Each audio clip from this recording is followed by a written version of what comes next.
Hi there, I'm Alessandra Latour, a leadership expert with over 15 years of experience helping managers just like you transition from feeling reactive and scattered to becoming confident, proactive, and strategic leaders.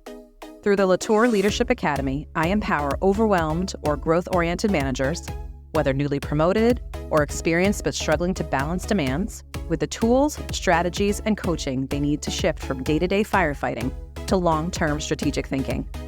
In this podcast, we dive into practical ways you can develop an authentic leadership style, build strong team collaboration, and create a productive, positive work environment. Together, we'll tackle the challenges of managing time, teams, and priorities so you can lead with clarity and confidence, not just solving today's problems, but driving sustainable growth for yourself and your team. If you are ready to stop feeling reactive and start stepping into your role as an authentic, strategic leader, you're in the right place. Let's get started. Welcome back. Today we're diving into a controversial question. Is feedback overrated in leadership? Feedback has long been considered the cornerstone of effective leadership. It's the tool we use to guide performance, shape behavior, and inspire growth. But is the constant emphasis on giving and receiving feedback actually working? Or could it be doing more harm than good? In this episode, we'll challenge traditional notions of feedback, explore its real impact, and share actionable strategies to ensure your feedback truly drives growth. Let's start with some eye-opening statistics. According to a 2022 Gallup study, only 26% of team members felt that feedback improves their performance. That's just over a quarter of the workforce. Why is the number so low? Research shows that feedback is only effective when it's actionable, timely, and delivered with care. Yet in many workplaces, feedback often falls short of these criteria. Interestingly, some leaders argue that even poorly delivered feedback is better than none at all. They believe it shows engagement and interest. But does that approach really foster growth, or does it backfire? To understand why feedback can sometimes miss the mark, let's break down a few key challenges. The first is feedback fatigue. When team members receive too much input, especially if it's unfocused or irrelevant, it can overwhelm them, leading to disengagement instead of improvement. Then there's ineffective delivery. Poorly delivered feedback can feel personal, triggering defensiveness and resistance. I think we've all encountered that over the years. The focus shifts from the message to the emotions it stirs up. And then lastly, avoidance by leaders.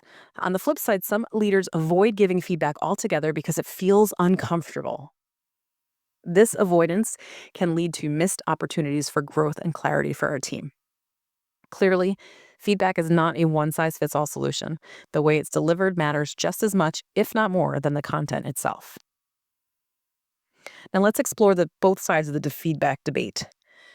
Advocates for feedback argue that it drives accountability and improvement. When done well, it empowers team members to grow, align with goals, and stay motivated. Critics, however, point out that overemphasis on feedback can demotivate. Constant critiques, even if well-meaning, can overshadow achievements and create a sense of inadequacy. Nobody likes when we point out our weaknesses. The truth lies somewhere in the middle. Feedback's essential, but how we deliver and the balance it makes, the balance we use when we deliver it makes all the difference. So there are 3 actionable steps to ensure your feedback hits the mark. First, prioritize quality over quantity. Focus on meaningful, insightful feedback rather than overwhelming your team with constant commentary. Yes, you might have constant commentary on everything they do, but pick the ones that are really going to drive home your point and change behavior. I'd like you to also try to use the feed-forward approach. So instead of dwelling on past mistakes, emphasize future opportunities for growth. So what can we do differently next time? And you don't even have to leverage any positive or constructive feedback. You can just ask them what they think we should do differently next time. And then normalize feedback through structure. Schedule regular structured reviews. This creates a culture where feedback is expected and welcomed, not dreaded. Nothing becomes a surprise. An annual review is nice, but more frequent feedback makes more of a difference for behavior change and positive reinforcement.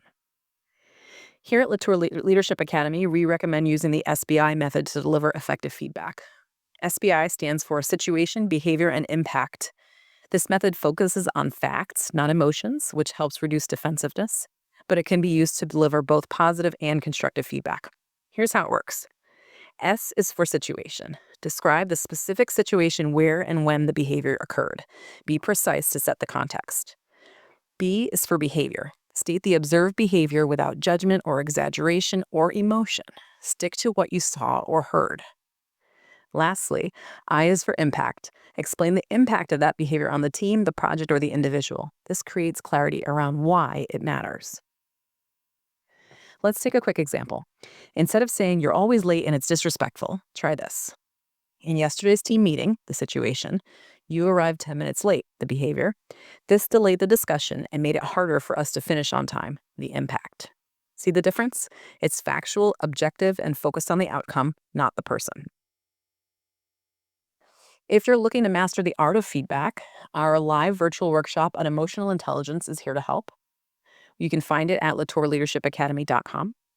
Want even more strategies? Check out our free SBI feedback framework to take your feedback skills to the next level. The link is in the show notes. Feedback is a way to create clarity, connection, and development. But for it to work, it must be thoughtful, timely, and rooted in care. Thank you for joining me today. If this episode resonated with you, don't forget to share it and leave a review. Until next time, lead with intention, and remember, feedback is a conversation, not a critique. Thanks for tuning into this mini-sode.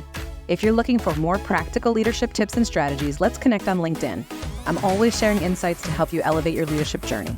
Before you go, don't forget to head over to latourleadershipacademy.com to grab your free resource. It's packed with actionable tips to help you lead with confidence and clarity.